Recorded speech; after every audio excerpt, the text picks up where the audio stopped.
नमस्कार, मैं हूं शशि रंजन और आपका बहुत बहुत स्वागत है जनता टीवी पे। और आप देख रहे हैं वही खास कार्यक्रम जिसका चुनाव में आपको बहुत इंतज़ार रहता है और एक सीरीज़ कर रहे हैं, थर्मामीटर शशि रंजन वाला।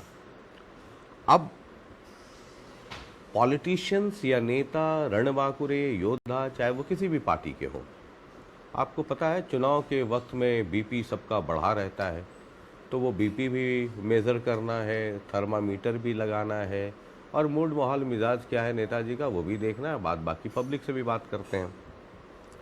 आज जिनको थर्मामीटर लगा रहे हैं वो दो कारणों से पिछले 4-5 वर्षों में बहुत चर्चा में रहे। एक तो बीजेपी के एक बहुत बड़े सूरमा को, नेता को, जिनका अपना कद है, वजूद है, उनको हराया।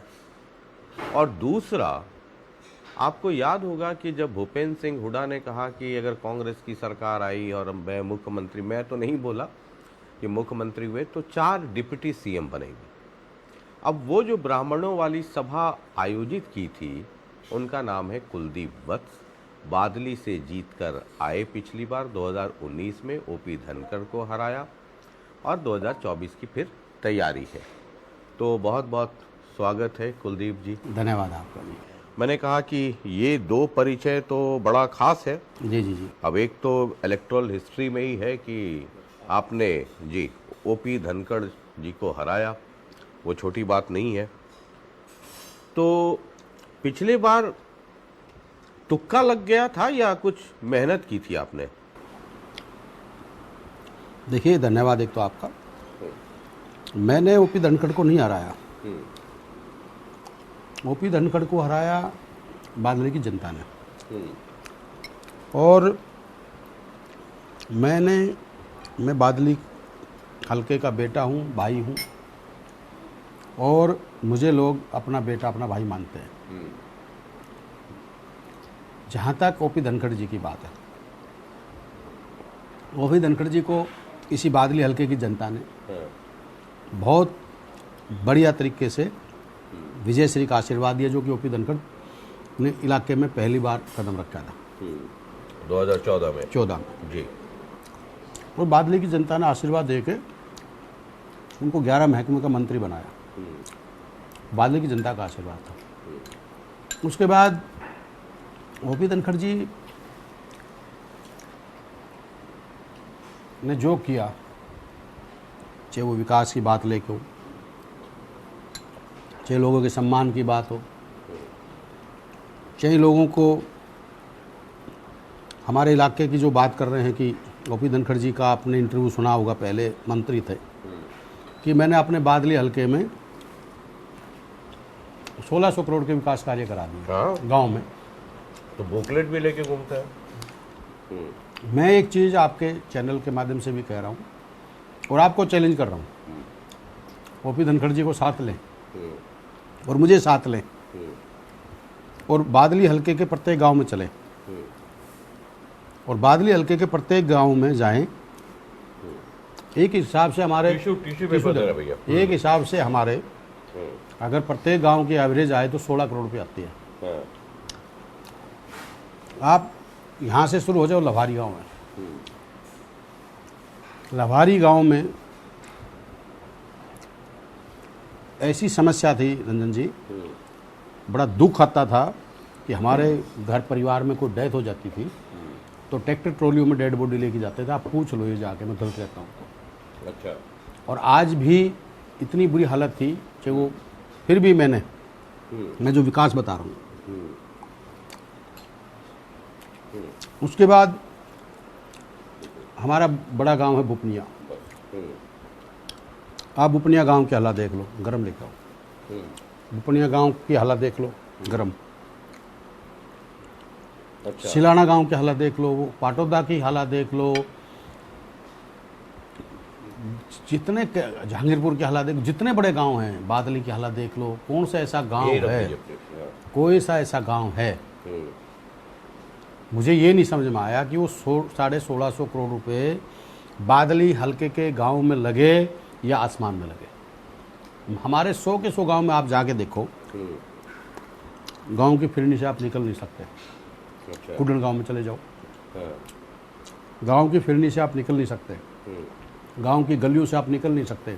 पानी की निकासी नहीं है, पीने का पानी नहीं है, गलियां नहीं हैं, फिरनियाँ ठीक नहीं हैं, तो विकास का वो पैसा 1600 करोड़ गया कहाँ, मुझे ये बताओ। बादली की जनता ये पूछना चाहती है ओपी धनखड़ जी से कि 1600 करोड़ रुपये कहाँ गया। ओपी धनखड़ का जो अहंकार था, जो भ्रष्टाचार थे, वो जग जाहिर है। अच्छा। एक के गांव ऐसे हैं जिनमें एक के गली के 3-3 बार पैसे मंजूर हो गए। एक एक गांव के, मैं दिखा दूंगा आपको। हाँ।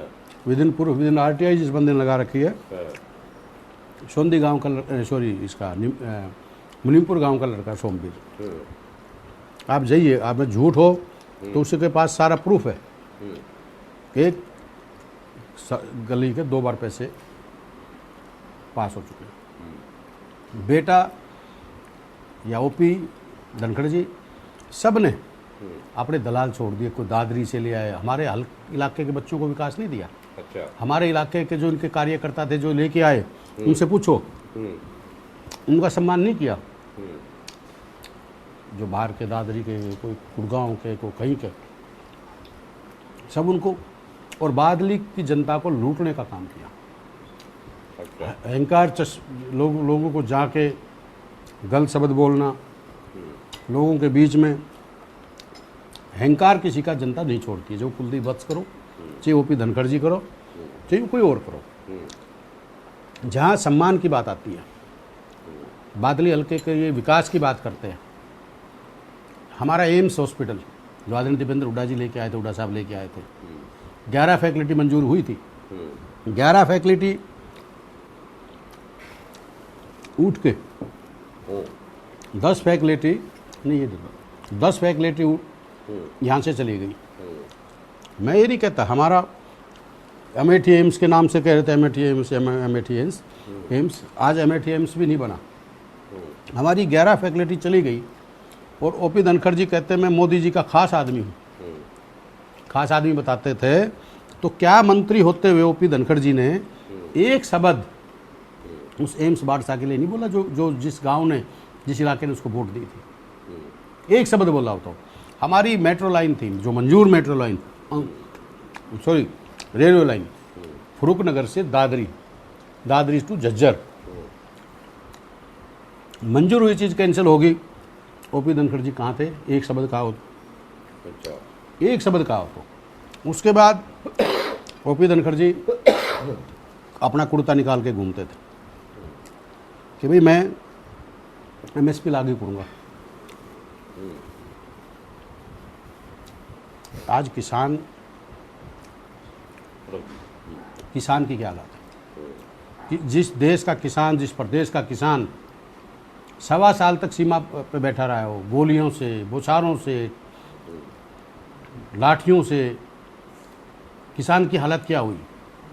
क्या एक शब्द किसान को पाकिस्तानी, खालिस्तानी, उग्रवादी, पता नहीं क्या क्या संज्ञान दे रहे थे बीजेपी के लोग। ओपी धनखड़ जी ने कभी किसान की बात करते थे, किसान के बारे में जाके ये कहा, बॉर्डर पे जाके कहा भी मैं किसान भाइयों तुम्हारे साथ हूँ, अपने आप को किसान हितैषी बताते थे। तो क्या एक शब्द भी उस किसान भाइयों के लिए जाके कहा? कहाँ गया किसान प्रेम? आप बताइए। उसके बाद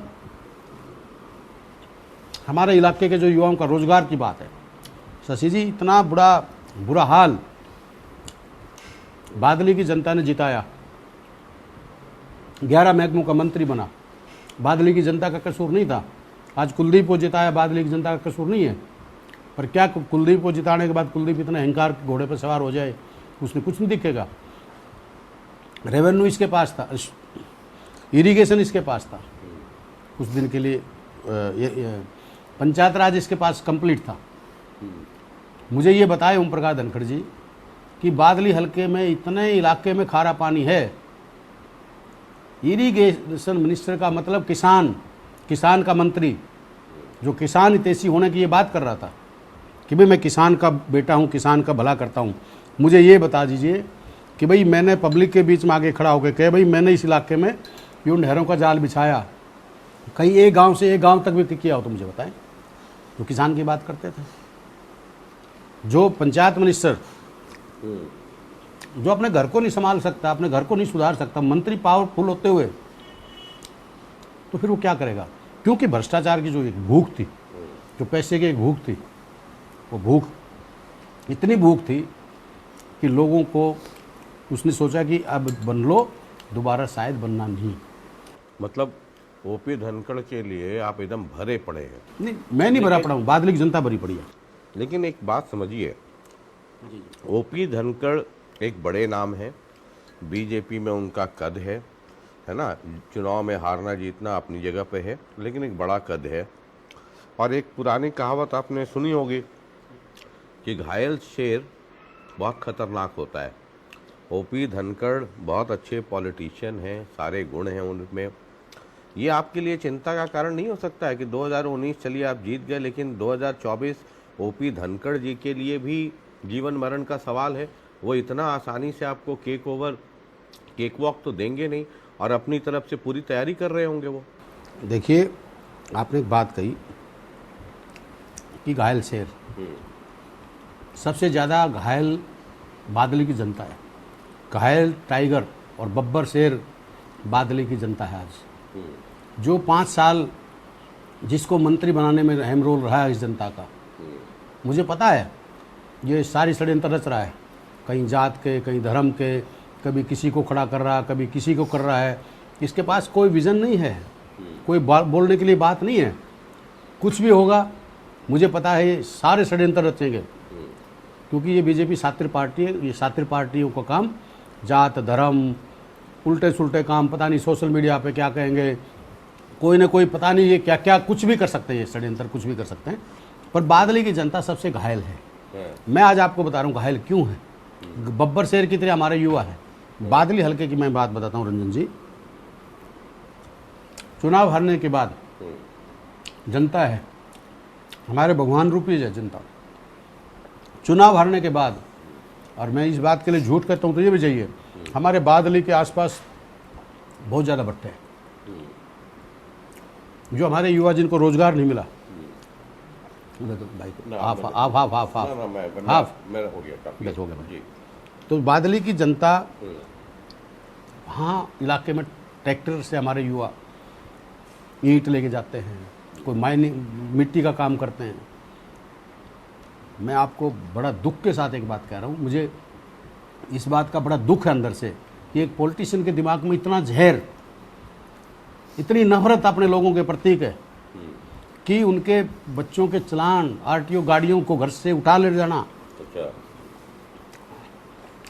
2-2 लाख के चलान, 2.5 लाख के चलान। एक दिन तो एक व्यक्ति बादली का ही, जिसके 16 गाड़ियों के चलान हुए, ट्रैक्टरों को आरटीओ गुंडागर्दी की तरह उनको बच्चों को पीटना, मारना और गुंडागर्दी के तरीके से उनको यहाँ और बादली के अंदर दरियापुर गांव में ही उनका यार्ड बना दिया। इनका जो गाड़ियाँ पकड़ो और यहाँ खड़ी करो, क्योंकि बादली की जनता के युवाओं को दबोचने का काम किया। बिजली के नाम के छापे। आप ये आपने कहा बड़ा पावरफुल नेता, मैं मानता हूँ पावरफुल है, पर उस पावर को अगर बादली हल्के के हित के लिए लगाता तो वो अच्छा होता है। उस पावर को बादली के हर विकास के कामों में रोड़ा अटकाना, ये पावर दिखाता है। आज आप मुझे बताओ, बादली का रोड मैंने पास कराया, झज्जर बादली की सड़क जो थी पास कराया। अब कुलदीप वत्स इतने आक्रामक हो रहे हैं ओपी धनखड़ को लेकर के। ओपी धनखड़ का, उनका, धनखड़ जी का अपना वजूद है, एक पावरफुल मिनिस्टर रहे और पार्टी के अंदर भी उनकी बड़ी हैसियत है, कल भी थी आज भी है। चुनाव हारना जीतना अपनी जगह पे है। मतलब आप इतने हल्के में ले रहे हैं आप धनखड़ साहब को? शशि जी, आप मुझे एक चीज़ का जवाब दे। मैं मानता हूँ पावरफुल है, पार्टी में पावरफुल होगा ना। वो तो पहले हार मान के बादली की जनता को, जो वर्कर थे इसके, उनको छोड़ के जा रहा था ना। कहाँ जा रहा था? कभी बादलगढ़ जा रहा था, अच्छा, कभी बादशाहपुर जा रहा था।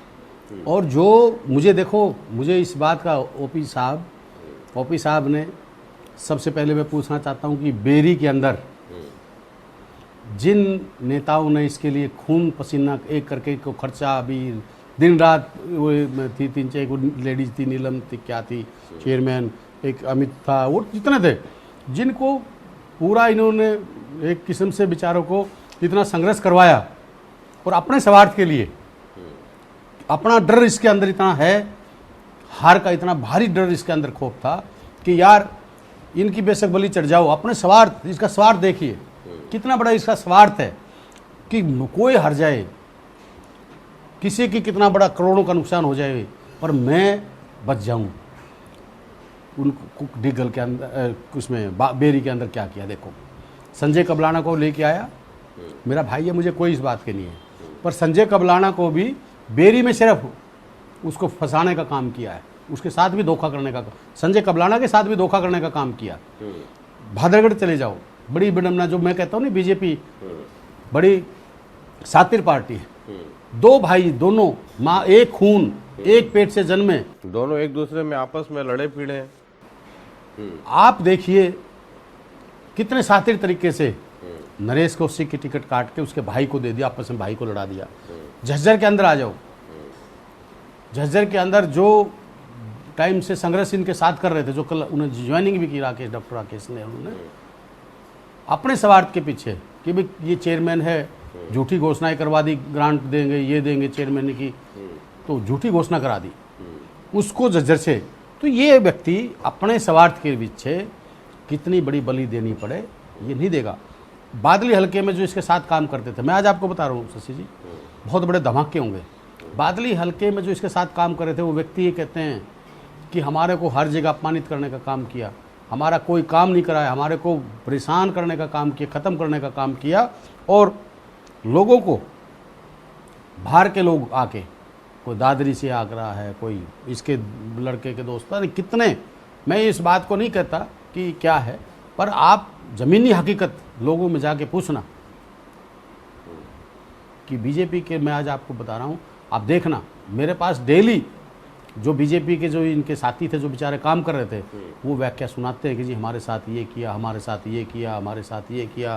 कभी कहता मेरा लड़का कहता कि मेरा बाबू को किसी के पैर थोड़ी पकड़ेगा, इतना बड़ा।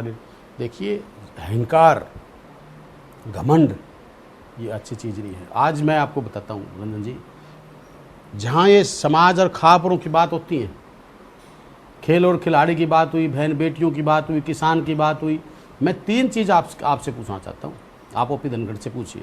पहला सवाल मेरा ओपी धनखड़ से ये है कि जिस खाप में आपका जन्म हुआ, जिस खाप में जब हमारे एक धनखड़ खाप की बेटी थी और मेरे गांव की बेटी थी, ओम प्रकाश धनखड़ की भी बेटी है, मेरी भी बेटी है, और हमारे इलाके की, हमारे पूरे बादली हल्के की, पूरे हरियाणा की बेटी है, खिलाड़ी, कोच। मुझे दुख है इस बात का, इस बात के लिए आत्मा रोती है इनके लिए कि पद कितना बड़ा है। ओपी धनखड़ जी अध्यक्ष थे, संदीप सिंह का मामला हुआ, वो लड़की को थ्रेट दी, उस लड़की को मारने की कोशिश की, उस लड़की को हर प्रकार से धमकाया गया। खट्टर साहब के साथ बैठ के वहाँ एक रिजॉर्ट है, उसमें आते हैं, उसके माँ बाप से मिलते हैं, कंप्रोमाइज़ खातर तो आगे। क्या एक शब्द उस बेटी के लिए नहीं कह सका था? ओपी धनखड़ अध्यक्ष था, फेंक की मारता इस्तीफा कि मैं ऐसी पार्टी में नहीं रहना चाहता, और ओपी धनखड़ क्या 1 सेकंड में उसको पार्टी से बाहर नहीं कर सकता था? क्यों नहीं किया ओपी धनखड़ ने? खट्टर साहब मैच पे हाथ मार मार कह रहे हैं कि इसका इस्तीफा हम नहीं लेंगे, नहीं लेंगे। क्या ओपी धनखड़ जी यूँ कहता, लोगों में कहता कि खट्टर ने मेरी मानी नहीं? क्या पार्टी के अध्यक्ष थे आप? क्या आपके मुंह में दही जमी हुई थी क्या? उस बेटी के लिए क्यों नहीं बोला?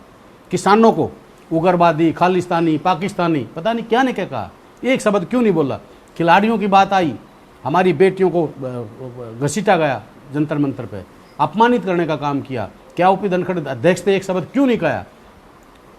तो ये चीज़, ये जनता सब जानती है। ये घड़ियाली आंसू आज बांधने के लिए आ रहे हैं। ये लोग एक तो होते 2 मुँहे सांप, ये 10 मुँहे सांप हैं। अपने स्वार्थ के पीछे किसी की भी कितनी भी बड़ी बलि दे सकते हैं, पर अपना कुछ नहीं होना था। ओपी धनखड़ मुझे जवाब दे कि बादली हल्के में मैंने ये काम किए हैं, मैं मानता हूँ, बादली का सब डिवीजन बनवा दिया, घोषणा करा दी, पर एक ईंट 5 साल रह गया, घोषणा तो करा दी, एक ईंट लगवाई क्या?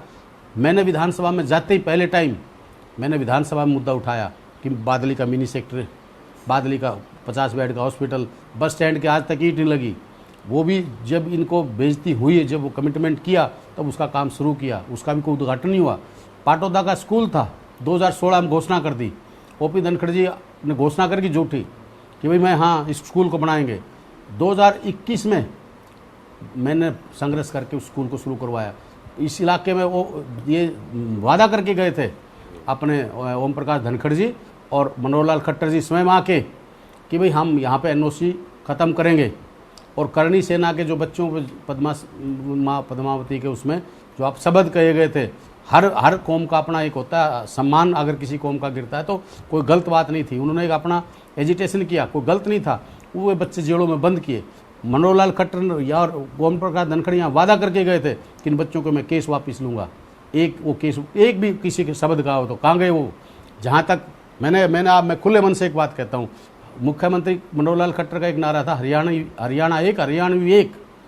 मैं पूछना चाहता हूँ धनखड़ साहब, आप लोगों ने आग तो लगवा दी, क्या उस बच्चों ने क्या कसूर किया था? जब हमारी आर्मी की सेना है, उससे बड़ी हमारे लिए कोई भगवान रूप वो हमारी रक्षा करते हैं, उनके ऊपर पत्थर फेंकते हैं, ग्रेनेड छोड़ते हैं, पानी की बौछार छोड़ते हैं, उनके तो केस बीजेपी वापस ले लेती है क्योंकि वहाँ मुफ्ती मोहम्मद से गवर्नमेंट चलानी थी। क्या हरियाणा में जो बच्चे मुख्य धारा से भटक गए, मैंने मुद्दा उठाया विधानसभा में कि भी जाट आरक्षण के नाम से जो आप लोगों को एक साजिश रच के बच्चों को फंसाया जा रहा है, क्या उन बच्चों को उनका गुनाह क्या है? क्या ठीक है एक मुख्य धारा से उनके, मैंने विधानसभा में ये मुद्दा उठाया कि इन जाट आरक्षण के बच्चों को और करणी सेना के बच्चों को केस को वापस ले। क्या धनखड़ साहब क्या कहाँ थे? एक शब्द उन बच्चों के लिए बोल रहा हो तो आज पता नहीं कितनी बड़ी बातें करते हैं, मैं थारा नेता, मैं थारा भाई, थारा लोगों में बैठ के कई जात की बात करते हैं, कई धर्म की। ओम प्रकाश धनखड़ जी मैं पूछना चाहता हूँ, पहला व्यक्ति है कुलदीप वत्स जिन्होंने हर समाज की, चाहे हवाई रेजिमेंट की बात थी मैंने उठाई, चाहे ब्राह्मण समेत जांगड़ा ब्राह्मण 11 गोस्वामी आपने देखा होगा धौली के मामले में विधानसभा में हुड्डा साहब ने 12 बरादरियों का पास किया था, धौली का माल के नाक दिया था, इन्होंने कैंसिल किया। कुलदीप वत्स ने वहाँ डट के मुकाबला करके इनके घुटनों टेकने पर मजबूर किया।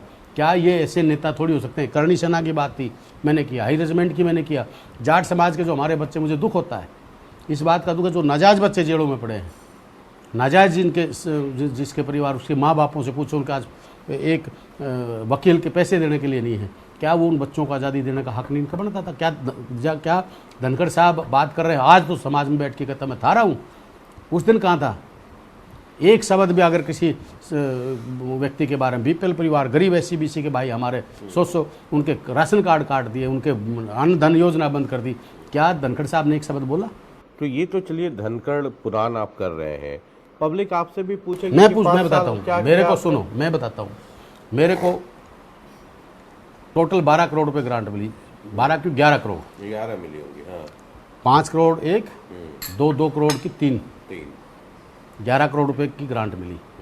वो 11 करोड़ आपने ये भी पता है, लोग कहते हैं भाई विधायक के खाते में आ जाते हैं, विधायक के कोई खाते में नहीं आते, वो अफसरों के पास जाती है, हमारा कोई लेना देना नहीं है।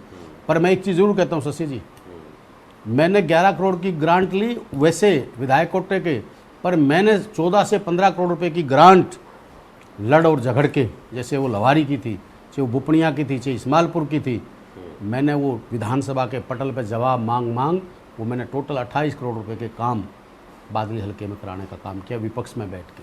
पाटौदा का स्कूल, पाटौदा का रेस्ट हाउस, ये मैंने संघर्ष करके मैंने बनवाए, अपोजिशन में संघर्ष किया, लड़ाई लड़ी।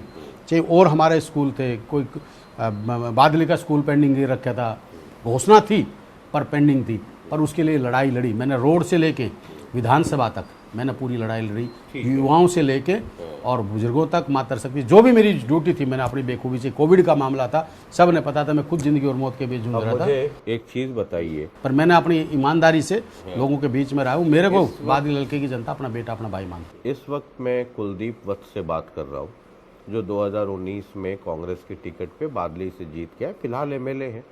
2024 वाला 8 अक्टूबर को पता चलेगा। 8 अक्टूबर के बाद जो रिजल्ट आएंगे फिर आगे हरियाणा का भविष्य तय होगा। तो क्या मैं आने वाले समय के एक डिप्टी CM से बात कर रहा हूँ? क्योंकि आपकी ही सभा में वो बवंडर मचा जिसमें भूपेंद्र सिंह हुड्डा ने ये कहा कि 4 डिप्टी CM हो जाएंगे, एक ब्राह्मण हो जाएगा, तो एक ये होगा, तो एक वो होगा, तो एक वो होगा। तो वो डिप्टी सीएम वाली जो बीमारी है या बुनियाद है ना, आपके जो दोस्त हैं वो बीमारी कहते हैं, बाकी लोग बुनियाद कहते हैं। तो जब आपकी सभा में ही ये सब शुरू हुआ तो ये मान के चलें कि मतलब उस सभा का कुछ रिजल्ट आएगा बाद में? देखिए, मैं इस प्रदेश और इस बादली हल्के का एक बेटा हूँ और मेरे नेता चौधरी भूपेंद्र सिंह हुड्डा इस प्रदेश के मुख्यमंत्री बन रहे हैं। और कुमारी शैलजा? कुमारी शैलजा हमारी बहन है, सेंटर में है हमारी, और हमारे नेता चौधरी भूपेंद्र सिंह हुड्डा इस प्रदेश के मुख्यमंत्री बन रहे हैं। मैं आज आपको इस टेबल पर कह रहा हूँ, और मैं जिस परिवार के साथ हूँ, ईमानदारी से, तन मन धन से, अपने मेरे खून में गद्दारी नहीं है, मैं ईमानदारी से अपने नेता के साथ हूँ। जहाँ तक आपने बात की डिप्टी सीएम की, बिल्कुल हमारी जनसभा में हुड्डा साहब ने डिक्लेयर किया है। और हुड्डा साहब, मैं तो एक सिपाही हूँ, मैं जब मुख्यमंत्री बन रहा हूँ, मेरी बादली की जनता मुख्यमंत्री बन रही है, तो मैं हर चीज़ के लिए, मेरा नेता मुझे ये कहेगा तने ये करना, जो मेरा नेता और हाई कमान हमारे राहुल गांधी जी या हमारे प्रियंका जी, वेनू जी, खड़गे साहब और भूपेंद्र हुड्डा जी, दीपेंद्र जी, जो मुझे जिम्मेवारी देंगे वो जिम्मेवारी के लिए हम तैयार हैं। चाहिए वो हमें अपना सिपाही बन के हम अपनी पार्टी के लिए काम करने के लिए तैयार हैं। चलिए, बहुत बहुत शुक्रिया बातचीत के लिए।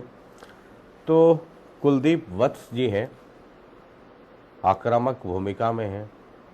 2019 में ओपी धनखड़ जी को हराया तो जाहिर है कि हौसला तो बुलंद होगा ही, लेकिन 2024 में फिर वही ओपी धनखड़ इनके सामने खड़े हैं।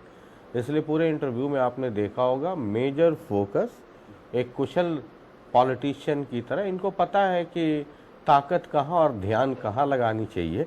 एक बार भी मेरे दाएं बाएं करने के बाद भी वो अपने ट्रैक से हटे नहीं और ओपी धनखड़ शुरू से लेकर आखिर तक करते रहे।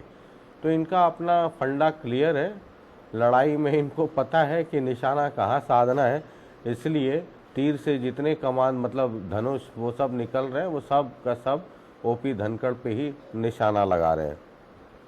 चुनाव में हमेशा कहता हूँ कि गणित है, और चुनाव में कभी भी कोई सीधी चाल नहीं होती है। कोई ये कहे कि हाईवे पकड़ करके ही हम चंडीगढ़ पहुंच जाएंगे, तो वैसे तो आप पहुंच सकते हैं, लेकिन राजनीतिक तौर पे इसमें बहुत सारी आड़ी तिरछी चालें होती हैं जिनको आपको समझना होता है, और आपको अपना फोकस भी पता होना चाहिए कि आपके सामने आपका टारगेट गोल कौन है, जिसके बूते आप जहां पहुंचना चाहते हैं। फिलहाल चंडीगढ़ गोल है तो वहां पहुंच सकते हैं। हमारा काम तो बस थर्मामीटर लगाना है, गर्मी आप चेक करते रहिए, बाद बाकी 8 अक्टूबर को जहाँ लड्डू बटेगा वहीं चलेंगे। कुलदीप जी को भी ले चलेंगे वहीं, या कुलदीप जी के यहाँ खाने आएंगे या कुलदीप जी को लेके जाएंगे, दो ही चीज़ हो सकता है। ताज़ा तरीन खबरों के लिए और चुनावी गतिविधियों के लिए देखते रहिए जनता टीवी। चुनाव का मतलब ही है जनता टीवी। बहुत बहुत शुक्रिया, नमस्कार।